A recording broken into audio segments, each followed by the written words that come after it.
I'm Mark Thompson, and I want to share the story of how my marriage and family unraveled. It all began with my ex-wife, Emily Ridgway Thompson, and her troubling lack of personal hygiene. Our journey started with a blind date set up by mutual friends.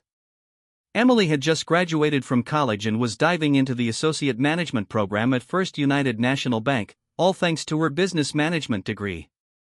Meanwhile, I had recently started at Allied Accounting and was still settling into town.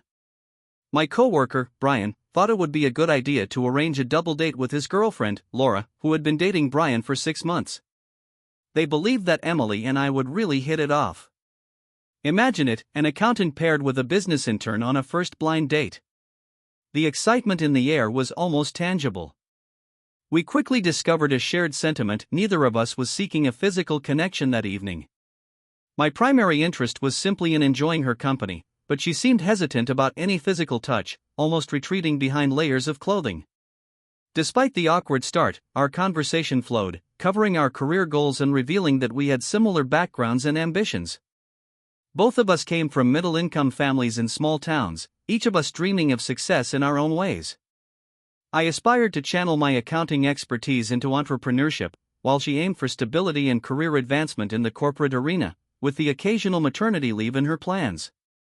Even though she was initially reserved, I found myself envisioning her blossoming into a more self-assured woman in the future.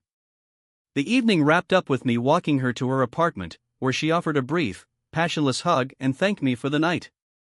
It was certainly better than spending a Saturday night alone with a beer in my tiny apartment. Come Monday, Brian swung by my office, beaming as he told me that Emily couldn't stop raving about me to Laura. It turned out she wanted me to call her, much like the awkward days of junior high.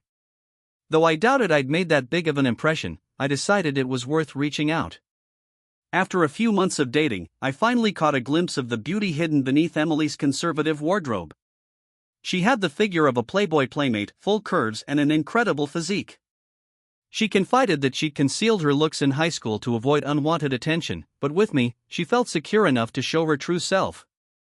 However, despite this initial attraction, our marriage eventually fell apart due to her neglect of personal hygiene, which led to irreparable damage in our relationship and family. Amidst a mix of closeness and a deep bond built on admiration, trust, and mutual care, we thought our love was strong. Marriage and children, Chloe and Sophie, seemed like the natural progression. Our intimate moments were satisfying both before and after the kids came along, and we bought a starter home along with the typical minivan. As Emily climbed the corporate ladder, taking on more responsibilities, I was thriving at Allied Accounting. I even received a leave of absence to pursue my CPA. Mr. Lawson, the owner of Allied, took me under his wing, sharing invaluable lessons that far surpassed anything I learned in school. One afternoon over lunch, he confided in me about discussions of selling the firm to a larger accounting group. "Mark, you're my top employee, but you won't flourish under new ownership," he said, sharing his concerns. "Consider starting your own practice before the buyout," Mr. Lawson suggested, catching me off guard. "They'll stifle your entrepreneurial spirit and leave you feeling discontent. Realize your potential and plan for your future. I'll help you retain some clients to prevent financial strain." I was left speechless, filled with gratitude for his unexpected proposal. Over the weekend, Emily and I found ourselves in deep discussion. "Don't settle for just being an employee," she urged me. "Focus on climbing the corporate ladder and building a stable future." But I was wary of growing resentful toward the monotonous accounting tasks that lay ahead. This felt like my chance to break free from the routine and chase my long-held dreams. "That sounds risky," Emily cautioned, pointing to our 2 small children and the responsibilities that came with them. "I can't wait forever to take a chance," I countered. Though hesitant, she reluctantly agreed, setting clear financial boundaries. "I'll cover half of our household expenses, but I won't fund any of your business ventures." "I'll give it my all," I promised her, though I internally wished I could express my gratitude for her support. Despite her initial reservations, Emily remained firm, refusing to contribute to any loans for my new venture. After her unpleasant behavior, I had no desire to involve her bank in my plans, but I held on to the hope that she'd come around once I started seeing substantial profits. As the year progressed, finances became tight. Emily consistently brought home a steady paycheck, while my income fluctuated. By the end of my second year, I was slightly out-earning her, but she preferred the security of a consistent monthly salary, which I found rather dull. My approach to business evolved. I shifted my focus from simply managing finances to advising on potential deals. This aligned with my aspirations, and I found I excelled in it. With my increased earnings, I began to invest more into my startup. I capped my personal income at Emily's level and funneled the excess funds into investments. I relished negotiating reduced or waived consulting fees in exchange for equity stakes in promising ventures, often taking 5% to 15% ownership. This arrangement benefited everyone involved, lowering startup costs for clients while granting them access to my expertise. Being an investor did complicate audits of the companies I worked with, but I was perfectly fine with that. The value of the companies soared, far outweighing the accounting fees lost. They could buy me out at any time based on an agreed market value, but Emily was far from pleased with my setup, especially regarding my startup investments. To avoid conflict, I stopped mentioning my accounting firm's revenue. Instead, I focused on amassing net worth, even if it wasn't clearly reflected on my balance sheet due to shares being valued at low purchase prices.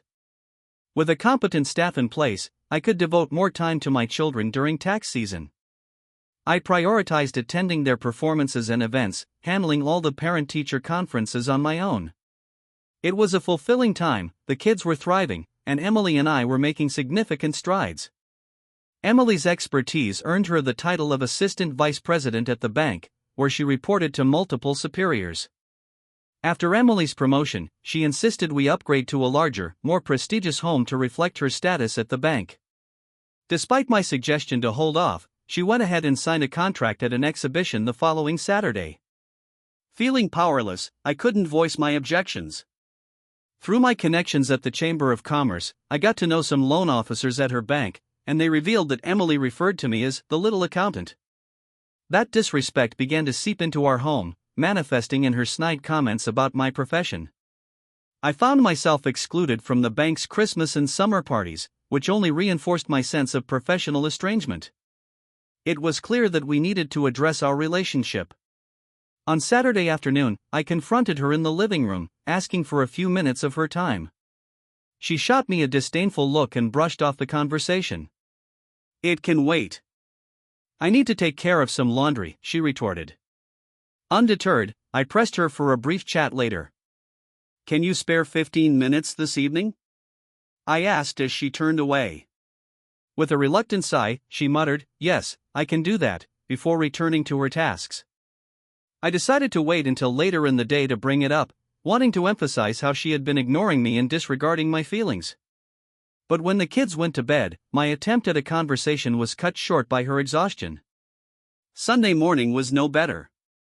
The kids were getting ready for Sunday school and church, while the girls played outside with neighborhood kids. I spotted Emily grabbing her bag and heading for the door. I stopped her, asking, "Do you have a few minutes to talk?" Irritated, she snapped, "Why have you been pestering me about this all weekend? You're acting like a little boy seeking his mother's attention. Can't you see I'm leaving to help my mom with her checkbook? I'll be back in an hour, can you wait that long? It's been 24 hours since I asked for just 15 minutes of your time." "I can wait another hour," I replied. 4 hours later, while she was in the kitchen preparing dinner, I seized the opportunity to bring it up again. After dinner, I turned to her, expressing my concerns about our growing emotional distance and the state of our marriage. As my words hung in the air, her fork clattered onto her plate, prompting the girls to glance at me, their expressions filled with curiosity. Our communication has changed, and I feel a lack of respect in our marriage. "It's crucial we address this before it escalates," I said. Through clenched teeth, she shot back, "This isn't the time or place for this conversation. I'm surprised you'd bring it up in front of the girls. You should feel ashamed, Emily, for ignoring me for the past 30 hours since I requested to talk. You've once again shut me out. Is there something I should know?" Pushing her chair back, she took her plate to the kitchen and left the house. Well, that conversation was shorter than I expected. My daughters were stunned by the confrontation. Sophie asked, "Are you and Mom getting divorced?" With tears in my eyes, I calmly reassured her, "No, honey, no one is getting divorced. Remember how you and your sister sometimes argue? Well, parents have disagreements too, but that doesn't mean we don't love each other or love you and Chloe any less.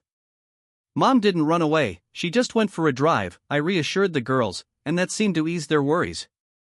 Yet, I remained unsettled. After tidying up the kitchen and catching up on some work in my office, I put the girls and myself to bed. As I headed to the bedroom, I thought, if she dislikes it, she can sleep on the sofa. It was nearly midnight when she joined me, undressing and approaching the bed. I lifted the blanket, inviting her to settle in beside me. She nestled close and admitted, "I'm not saying I was wrong, but I'll try to treat you with the respect I expect from my husband." I embraced her and murmured, "That's wonderful. I aim to be the best husband for you." This momentarily eased the tension in our home. A few years later, she was promoted to Vice President of Regulatory Compliance, tasked with ensuring the bank adhered to FDIC, Federal Reserve, and controller of the currency regulations. Her philosophy was that no action should be taken without explicit approval from the governing body. This often clashed with my belief that if there's no rule against it, then it's legal. Clearly, this disagreement created friction in our family. Fortunately, she remained unaware of my investments, which, while legal, would not have met her approval as a fiscal official. Around this time, Emily began attending bachelorette parties on Tuesdays. The longer she stayed at these events, the later she returned home. Although our children were now 16 and 14 and didn't require a nanny, they still needed parental supervision and involvement, and I was always there for them. One Tuesday evening, I heard swearing from the master bathroom and went upstairs to check it out. She was at the sink, exclaiming, "Damn, damn, damn." I asked, "What's wrong?" She growled, blaming me as if I had left a mess in the sink. "My damn wedding ring fell into the sink. Do you think you can retrieve it, or should I call a plumber?" I didn't appreciate the insinuations about my abilities. Peering under the sink, I assured her, "If it's in the trap, I can get it out. It'll only take a minute." In an accusatory tone, she shot back, "Don't worry, I won't need it today anyway." Wow, I thought. You're going out and don't need your wedding ring? This raised alarm bells in my mind, making me feel the urgency to gather more information. Sensing her hostile demeanor, I decided to keep my mouth shut but remain vigilant. Glancing briefly at her, I noticed she had retreated to the bedroom, donning provocative lingerie I hadn't seen before. "It's just a girls' night out, like any other Tuesday. Don't you remember?" she snapped, clearly frustrated by my questions. I went to the garage to grab pliers so I could retrieve the ring from the siphon. However, before I could return, she slipped out of the house without a word. Since the drain was on her side of the double sink, I had to move some of her belongings to access the trap. To my surprise, I found an ordinary brown box of toilet paper. Even more shocking was what was inside, an enema and douching kit. What in the world? She had been complaining about irritable bowel syndrome and diarrhea, but I always thought she was just being difficult. When did she start needing to douche? As I rummaged through the items, I noticed the enema nozzle was damp. This felt like a crucial clue. It's often said that husbands are the last to know, but honestly, what do I really understand at this point? In my career, I've always made it a point to dig into every detail when developing a business plan, both the good and the bad. That's exactly what I need to do now, begin my investigation, but first, I had to retrieve her ring from under the sink. Maybe it would be useful to her, maybe it wouldn't, only time would tell. I marked the spot on the floor where I found the brown box with a pencil, eager to see if it would be moved in the coming week. I also snapped a few photos of its contents, curious if she would rearrange them back to the way I found them. When she finally came home around midnight, she undressed, shut the bathroom door, and jumped in the shower. I feigned sleep, but my heart was racing. When she flopped into bed, it felt like I had just woken up, and I heard her giggle softly, like nothing was amiss. The next morning, I found myself awake early, mostly because sleep was just out of reach. I made a point to shut the bathroom door before I hopped in the shower. Sure enough, when I checked on that brown box, it had been moved. The douche tip was still wet, and the box had shifted a tiny bit from where I'd first found it. Douching before bed and an enema before heading out? Clearly, someone was having quite the night. Using a Ziploc bag, I carefully pulled out her smelly thong and sent it off for biological testing. As an accountant, I knew the ins and outs of property division and divorce cases. I'd handled plenty of evaluations for both sides. In a divorce scenario, Emily would keep the house until our daughters were off to college, while I'd be on the hook for child support, getting less time with them than I currently did. If my investments were labeled as insignificant, I might not have to pay her anything, especially since she regarded them as worthless, a view I surprisingly shared. I refused to support a household where she could throw parties while our daughters went ignored. This situation was unacceptable. With the information I gathered, I began plotting my next moves. Securing custody of my daughters was my top priority. I had always been able to make money, I'd proved that. Now, I needed to demonstrate my worth as a father. My focus shifted to shining a light on Emily's shortcomings as a mom. I thought of emotional poison, not the chemical kind. Her perfectionist tendencies often led to explosive reactions when things didn't go her way. Little problems could escalate into huge disasters for her, and when she lost it, her hostility didn't just extend to her colleagues. I felt it too, as did our kids. I planned to use this emotional toxicity to drive a wedge between her and our daughters, ensuring they would want to stay with me after the divorce. If that happened, both the house and custody of the girls would be in my hands. Silently, I crept over to her alarm clock and silenced it. She absolutely hated being late, especially after a late night out. When the kids wandered downstairs for breakfast, they asked about their mom's whereabouts. I explained that she had come home late and might sleep in a little longer, a concept they understood perfectly, relishing any chance for extra sleep. After noticing her late-night phone chats, I accessed her video playlist, hitting play on mute. I hoped her phone would die before she woke. She had a crucial staff meeting Wednesday morning. An hour later, I was met with a shriek that echoed through the house, followed by my name being yelled. Apparently, I was to blame for her oversleeping after her late-night rendezvous. Seizing the moment, I retreated to the garage, seeking refuge from her tirade. One of the tires on her Lexus had deflated enough to trigger the dashboard warning light, something she despised. The sight of her screen cluttered with alerts would undoubtedly drive her to madness during her commute. Meanwhile, Chloe and Sophie would also bear the brunt of her frustration as she frantically rushed around the house, trying to dress, style her hair, and apply makeup all at once. In the garage, I decided to have a little fun. I adjusted the door settings to prevent it from opening, ensuring she wouldn't realize until she attempted to leave and found it unresponsive. When she finally tried to exit, she slammed into the garage door, causing the lower panels to buckle under the force. The three of us stood nearby, witnessing the chaos but unable to hear her distress as she pounded the steering wheel, desperately trying to maneuver the Lexus forward. I straightened the damaged panels and lifted the door with a groaning squeal. Emily stormed out of the garage, barely missing the mailbox in her haste. This was shaping up to be more entertaining than I had anticipated. I couldn't wait to see her reaction when she tried to contact the office with a dead cell phone. The less I was involved, the better. I embraced Chloe and Sophie, assuring them that their mom was just a bit stressed and would feel better when she got home. She still loves you, but not so much me, I added, prompting a laugh from the three of us. I had set the alarm clock in our bedroom to its highest volume, letting her confirm it was set. Unlike Emily, I arrived at work promptly that morning, and my employees always appreciated my cheerful demeanor as I whistled my way into the office.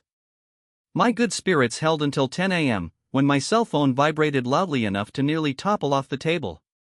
Well, I suppose it's my dear wife calling, I thought, before answering with a casual, "Good morning, dear." What followed was a barrage of profanities. "You need to get your backside over here and fix my tire. I nearly died driving this hazardous car. If you had let me take the Mercedes I wanted, we wouldn't be in this mess." "Take it easy," I replied, feigning calm. "You have roadside assistance, just give them a call, and they'll handle it." "Freak you," she shot back. Since my morning had gone smoothly, I informed my assistant that I had some errands to run and would be back after lunch. First on my agenda was a visit to a security store, where I planned to buy small cameras for the house and a concealed voice recorder for her purse. Gathering intel on my adversaries was becoming crucial. Upon returning home, I got to work installing cameras in the living room and our bedroom. Although I had made the garage panels functional again, they bore the scars of the recent incident, a visual reminder of the chaotic morning that had amused our neighbors. Upon returning to work, I meticulously combed through all my personal banking and investment records. We shared only one joint credit card, which I promptly canceled. As for our joint bank account, designated for household expenses, I left it open but made a mental note to ensure half of my income was deposited into it every payday. As usual, I arrived home before Emily, preparing dinner just as I heard the garage door creak open. Emily stormed in like a hurricane, startling both girls at the kitchen table, who screamed at the sight of her. "I've had the worst day ever," she muttered, approaching me menacingly before declaring she was going upstairs for a bath. The girls and I had a subdued dinner, speaking in hushed tones like clandestine children.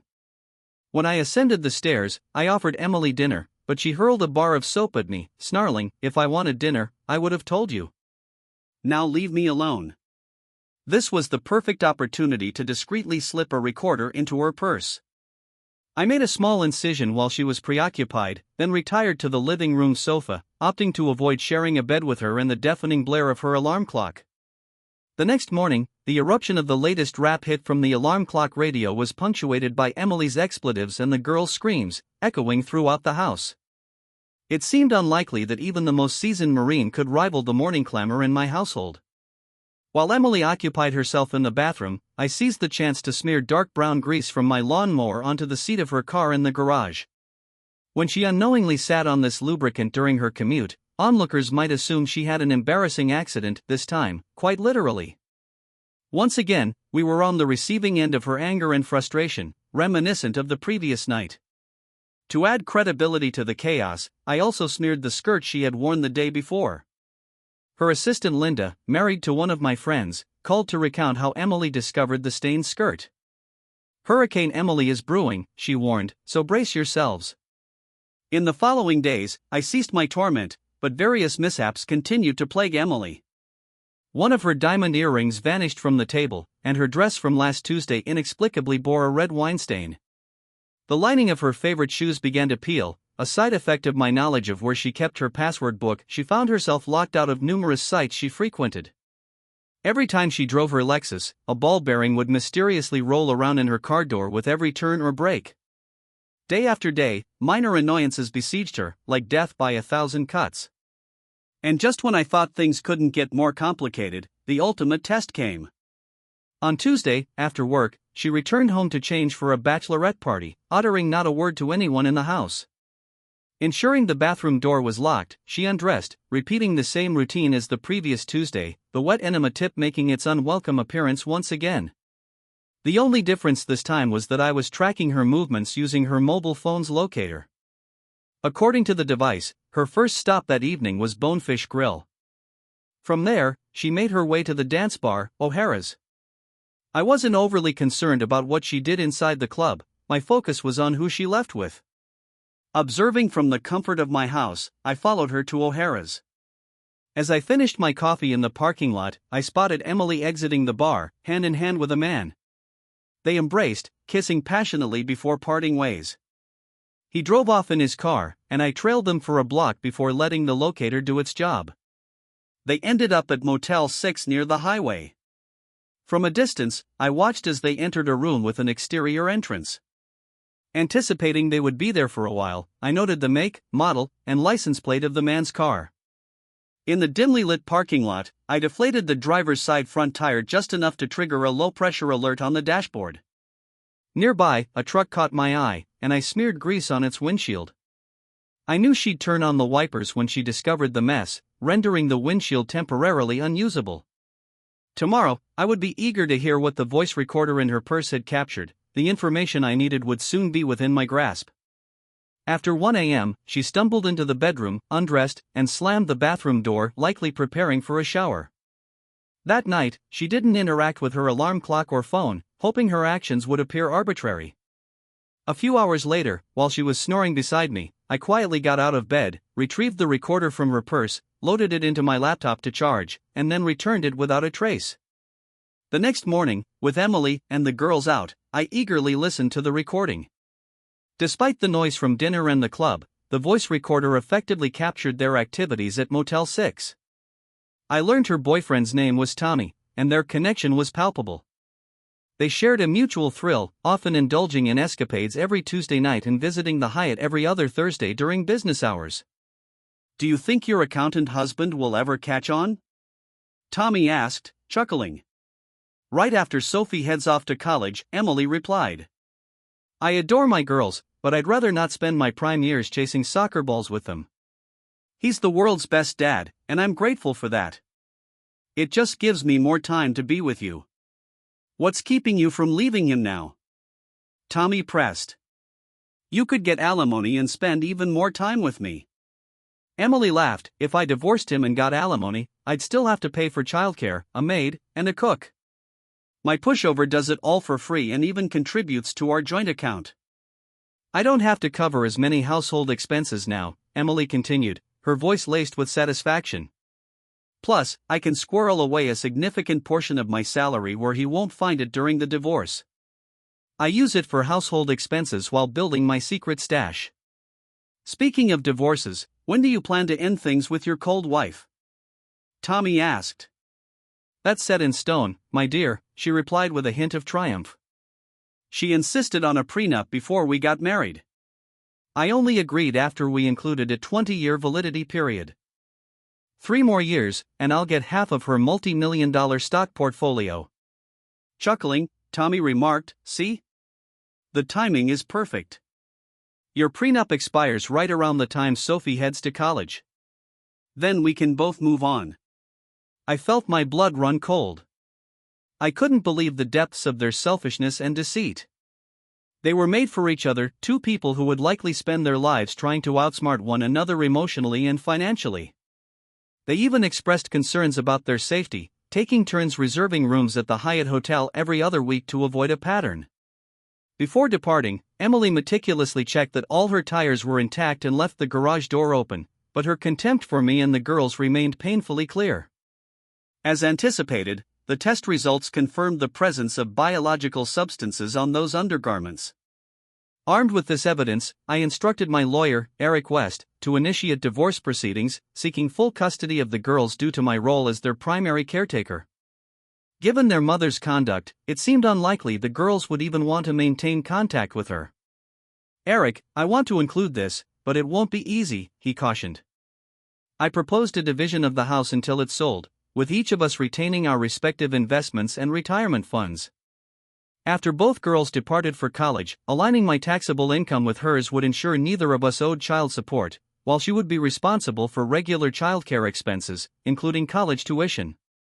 We had saved enough for tuition, housing, books, and meals, but extracurricular activities were another story. Upon her promotion to full-time vice president, Emily enrolled in the bank's deferred compensation program. I decided to leave that account untouched unless she sought my partnership investment, using her deferred compensation as leverage against her demands. In anticipation of the divorce, I began relocating important items from the house to storage, backing up my computer daily to an external hard drive kept separate. While I intended to retain the house, I was uncertain how Emily would react when she received the summons. Following Eric's advice, I hired a private investigator to identify Tommy and his place of employment, providing him with the license plate number to expedite the search. As the end of the third quarter approached, the bank prepared for its annual budgeting process. Employees filled out questionnaires, each department reassessing its work and budget. The senior management team would soon host a formal dinner and dance at the Hyatt Hotel, a black tie event attended by executives and their spouses, many of whom booked rooms at the hotel. Emily had talked about the upcoming event for years, but by the time she gained membership in that exclusive group, I had been deemed unworthy. She often reminded me of the event, believing it might spur me toward greater success, but I had grown indifferent. I was tired of their world, a constant swirl of pretension and backpatting. In my quest for evidence of her infidelity, I rummaged through her closets and drawers nearly every day. A week before the event, I stumbled upon a new shoebox hidden in the furthest corner of her closet. Inside were a stunning pair of Jimmy Choo evening shoes, trendy and pristine, with no receipt in sight. A quick Google search revealed they cost over $1,000. With the meeting fast approaching, I contemplated my response. Initially, I thought about swapping her elegant shoes with old yard boots or a pair of Crocs. Instead, I decided to take the shoes to a shop, where I carefully adjusted the tall, slender heels by turning them slightly sideways in a bench vise. Once finished, I rewrapped them with precision and returned them to their original spot, knowing the damage would go unnoticed for now. The day before the event, the investigator summoned me to his office with crucial information. As I sat down, he revealed that Emily's paramour was none other than Tommy Hargrove, a senior loan officer at her bank. This revelation carried potentially severe repercussions for both of their careers, especially since Emily's primary duty involved overseeing compliance within the credit department, and the bank had a strict policy against intra-employee relationships. They were skating on thin ice. Excellent intel, I acknowledged. Can you arrange for cameras to be installed at the senior management meeting at the Hyatt on Friday night?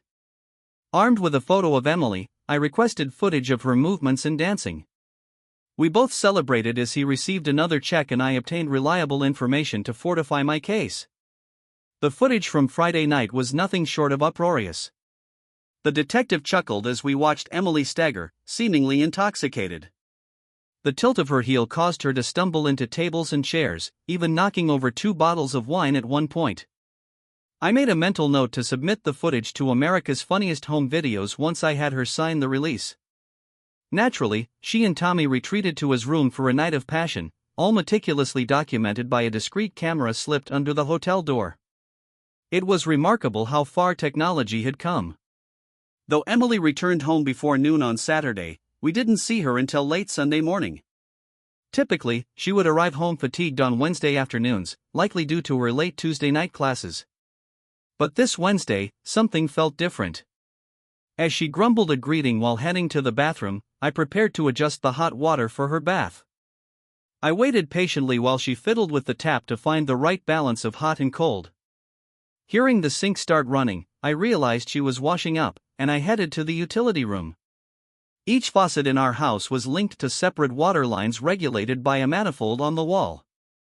Swiftly, I shut off the hot water line in the bathroom and let the tub fill with cold water. As soon as the flow stopped, I turned the hot water valve back on. A pained sound escaped my wife's lips as she eased into the icy bath. The bubbles made the surface slippery, and she struggled to find her footing. Rushing to her aid, I watched in disbelief as she yanked the towel rack off the wall in a desperate attempt to escape. I had to crawl back under the cold water, stifling laughter as I finally managed to free her, drenched and trembling. Frustrated by the sudden absence of hot water, she slapped me. The commotion drew in our daughters, who rushed in only to witness their mother's meltdown. "Get out," she barked, sending them away in tears despite their protests of innocence. It was worse than I had anticipated. I never expected her to lash out at them like that. I had miscalculated the direction of her anger. Then she turned her ire toward me. "What the hell are you staring at? Fix my bathtub. Can't you manage one simple task in this house?" I led her back to the bathtub and restored the hot water. She was still seething as I took her hand, letting the warmth flow over it. "Plenty of hot water now," I remarked, trying to lighten the mood. After a moment of silence, I excused myself and took the girls out for dinner. They were still shaken, so I pulled over a few blocks away to comfort them. "I'm so sorry you had to endure that outburst. You don't deserve it. You're amazing kids, and I'm so proud of you. Please forgive your mother for her behavior, and forgive me for letting it happen." My words seemed to soothe them, reminding me to tread carefully in how I distanced us from Emily. It was almost too enjoyable to torment her. By the time we returned home, it was bedtime. I left the kitchen as it was and settled onto the sofa in the living room. In the dead of night, I sensed an ominous presence, and there she was. Emily stood before me. All I could manage was a feeble yes. She simply stood there for a moment, then finally spoke. "I shouldn't have yelled at the girls like that. It's not their fault. I must have turned the wrong knob. I've been overwhelmed and upset about so many things lately: flat tires, garage doors malfunctioning, shoes. Every little annoyance feels like the end of the world. I need to get my life back on track." With that, she turned and ascended the stairs. I sensed that was all she needed to say. The following week brought an unexpected gift. A business partner had a 2-bedroom apartment in Breckenridge, Colorado, and wondered if I'd like to rent it. Coincidentally, it was the week between Christmas and New Year's. The lease was for a year, but the previous tenants had to back out, so my friend had put down a deposit and offered it to me at half price. I said I'd get back to him. The girls were still downcast after their mother's outburst. Though Emily had apologized, her harsh words lingered in their minds and hearts. I asked the girls if they'd join me for a skiing trip in Breckenridge, and they eagerly agreed, rushing over to hug and kiss me. That night, I booked round-trip plane tickets to Denver for the four of us. It was my final attempt to salvage our marriage by spending quality time together as a family. I even paid extra for the option to cancel the tickets. When Emily returned home, cleaned up, and dressed for dinner, I asked one of the girls to invite her to join us on the ski trip. They chose Chloe, knowing she couldn't keep quiet.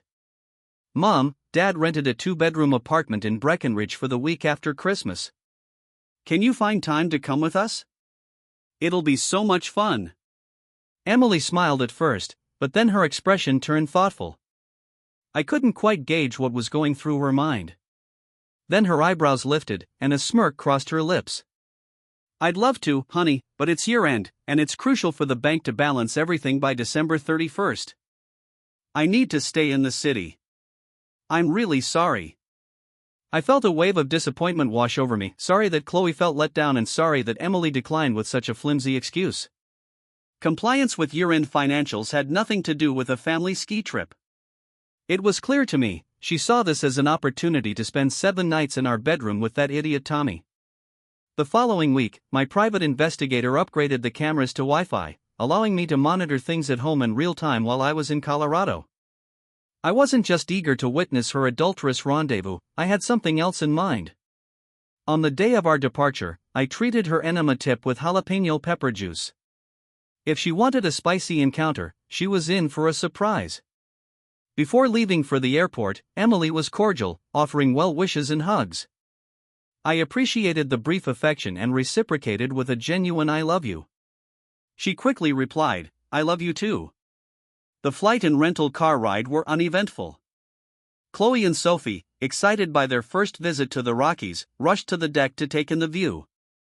Meanwhile, I set up my computer to access the Wi-Fi camera at home. As expected, Emily arrived around 6 p.m. and headed straight for the bathroom. I wasn't interested in their bedroom antics, I focused instead on the living room and kitchen. Suddenly, Emily stumbled downstairs, shrieking in agony. It seemed she had discovered the jalapeno-infused enema, her face flushed with embarrassment and pain. I couldn't help but imagine my investigator's amusement at the scene unfolding before me. It appeared Tommy wouldn't be visiting today. I wondered how long it would take her to recover from this unexpected turn of events. It would be a shame if their romantic plans were spoiled for the entire week while we were away. Pity aside, the three of us enjoyed the Christmas-decorated downtown Breckenridge, indulging in pizza amid the snowy scenery. On our way back to the condo, the girls were drawn to music coming from a teen club. Club, Dad? Can we check it out? Chloe asked. Happy to oblige, especially considering all they'd been through, I escorted them inside. While the girls danced and laughed, I found a table to monitor them, allowing myself to catch up on emails without feeling neglected. It didn't take long for them to attract the attention of boys, engaging in lively conversations and dancing. Whenever they glanced back at me, I offered a reassuring nod, lifting my Diet Coke in acknowledgement. Many adults were present, keeping an eye on their kids across the dance floor. Among them, I noticed a particularly attractive woman doing the same. Our eyes met, and we exchanged smiles. She had 2 boys who frequently approached her table for money, snacks, or drinks. My daughters seemed to prefer hanging out with them rather than playing elsewhere. As I finished typing a message, I looked up to see the attractive woman approaching me. Other men were watching her too. She wore snug ski pants that accentuated her figure, and her sweater radiated warmth against the chilly atmosphere. You must be Chloe and Sophie's father, she said with a smile. Why don't you join the rest of your family instead of sitting here alone? I tried to conceal my surprise but responded warmly, I suppose my girls have good judgment, that's why they're sitting with you. I'm Donna. Zach and Michael are my 2 boys, aged 16 and 14, she introduced herself. They'll be turning 21 before I know it. I smiled, realizing our children were the same ages. What a coincidence. I've spent some time observing your girls, Donna remarked, glancing over at them. They're incredibly sweet. You should be proud. Certainly. I am proud. Your boys seem very well behaved too, unless it's just because you're keeping an eye on them. Donna chuckled. You're quite perceptive. It's nice to see a father who watches his children as attentively as I do. I work from home, so I'm the one who sees them off in the morning and welcomes them back in the afternoon. They receive a lot of attention because they're the most significant part of my life now. For both of us, it was our first day in Breckenridge. It didn't take long for the teenagers to plan their skiing activities for the next day. Donna and I coordinated our schedules so we could take turns chaperoning them. We decided to send them off in the morning, have breakfast together, and then ski late into the afternoon.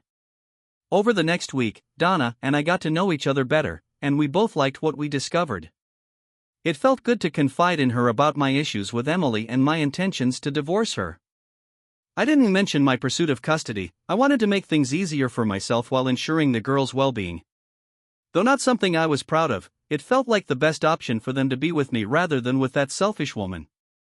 Donna had been a widow for 2 years after her husband tragically passed away in a drunk driving accident. We both struggled to forgive those who had altered our lives. Simply having someone who understood was immensely comforting for both of us. On our final evening, Donna and I shared a quiet dinner without our teenagers, a moment I cherished amidst the chaos. Once the kids were out of sight, we settled into the final moments of the night, wrapped in each other's warmth on the couch. By the week's end, it became unmistakably clear that we needed more time together, a feeling echoed by our 4 teenagers. The realization dawned on me: it was time to end my marriage with Emily. Returning home, I found Emily looking worn and drained. Perhaps joining us in Colorado could have brought her some relief, but I felt little inclination to dwell on it.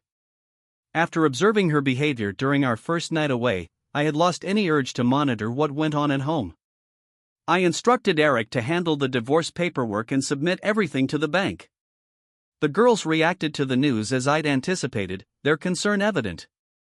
They had witnessed the steady unraveling of my relationship with Emily over the past 6 months, contrasting my newfound joy with Donna against the bitterness between their mother and me. Chloe finally broke the silence. What happens to Sophie and me now? Where do we go from here? Pulling them close, I spoke softly. Since the day you were born, you've been my world, and that will never change. I've requested full custody in the divorce, so we can stay in this house together as a family. You'll continue at the same school, and your friendships won't have to suffer. I'll keep cooking your favorite meals, and you'll still have the freedom to see your mother as much as you wish. I paused, making sure they understood. During the divorce, you'll have a say in where you want to live. The one who gets custody will keep the house until you both finish college. This choice will ultimately be yours. Remember, no matter who you choose to live with, both your mom and I love you deeply. You'll remain in this home and stay in your school. Don't feel rushed, you have time to decide. I tried to lighten the mood, knowing how heavy this was for them. For now, take my car and go out to dinner. That way, your mom and I can have a private conversation without you overhearing anything. After they left, I glanced at my phone, noting a flurry of missed calls and texts. I suspected who it was. Rather than ignore the call, I dialed Emily. When she answered, her voice erupted like a storm, devoid of a greeting. You have no idea what you're doing, she spat, launching into a tirade that could have melted the plastic of my phone. I let her unleash her anger, allowing her to vent and scream until her breath finally gave out. When she paused, I took a steadying breath. Why would you do this to me? After everything I've done for you and the girls? Don't you love me anymore? Why won't you come home so we can talk this out? Before I could respond, she hung up abruptly. I sensed she was already on her way over, her emotions propelling her. Moments later, she burst through the door, fury radiating from her. Why? She demanded, advancing toward me. I remained calm. You've been seeing Tommy Hargrove behind my back every Tuesday night. Did you really think there wouldn't be consequences? I gave you a chance to start over in Colorado, but you chose him over our family. Her expression twisted in disbelief. You want me to leave? You need to gather your things and move out. Find a hotel for now while we sort this out. I won't make a scene today, but you're welcome to see the girls whenever you wish. Once you're settled, please consult with a lawyer to understand the divorce terms I'm offering. I think they're fair, but it's ultimately your choice. In the meantime, I'd appreciate it if you could refrain from contacting me, except to coordinate visits with the girls or to retrieve your belongings. From now on, our conversations will be limited to the divorce. I retreated to my office, closing the door behind me, the sound of her suitcases dragging across the floor echoing in the silence. What I didn't hear was any crying, which felt disheartening. Deep down, I knew I didn't want to reconcile, and it seemed Emily felt the same way. Changing the locks and resetting codes and passwords became my next priority. Emily was furious throughout the proceedings, not out of love or a desire to salvage what we once had, but rather to maintain the facade that she had the upper hand. She wanted everyone to think she had kicked out the inadequate accountant, not the other way around. The embarrassment of the divorce filing gnawed her, and neither of us had any interest in marriage counseling. Our relationship had long been beyond repair. I considered myself fortunate to be able to proceed with the divorce while so many men found themselves trapped in toxic situations. Chloe and Sophie chose to live with me, seeing their mother only sporadically. They grew uncomfortable with Emily's probing questions about whether I missed her. I kept my interactions with her minimal, often making myself scarce during her visits. Emily's disdain for my small accounting firm was palpable.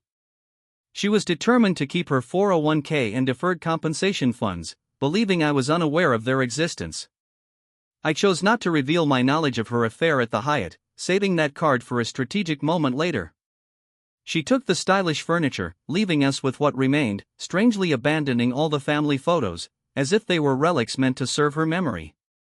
While I suspected she had undisclosed funds stashed away, it wasn't my concern. My focus shifted entirely to my children and my business, with everything related to Emily taking a back seat. An anonymous source circulated videos of Tommy engaging in intimate activities with Emily, resulting in a surge of legal expenses throughout the city. I couldn't help but wonder about their dynamics beyond the bedroom. After the divorce, I invited Donna and her sons over for the weekend. While we refrained from overt closeness to set a good example for the kids, we still exchanged kisses and embraces, finding comfort in each other's presence. Donna was the perfect remedy, helping me move past the bitterness of my marriage. We understood the path our relationship was taking and ensured our teenagers received the attention they needed. Donna, a registered nurse working remotely for a health insurance company, even found an ideal workspace in my home. A year later, I tipped off a friend at a CPA firm about 2 senior employees misusing bank credit cards during work hours. The resulting audit led to their dismissal and legal action from the bank, impacting their careers in the financial sector. As Tommy faced mounting financial obligations towards his wife and children, Emily, now working as a paralegal at a divorce law office, drew on her personal experiences to guide clients navigating similar challenges. Despite counseling others, she privately grappled with regret over the collapse of her own marriage. Interestingly, she no longer seemed focused on dating successful businessmen or doctors, a shift from her previous aspirations. As the year drew to a close, my seemingly worthless investments accrued over $2 million, promising a prosperous year ahead, especially with my wedding to Donna scheduled for mid-June.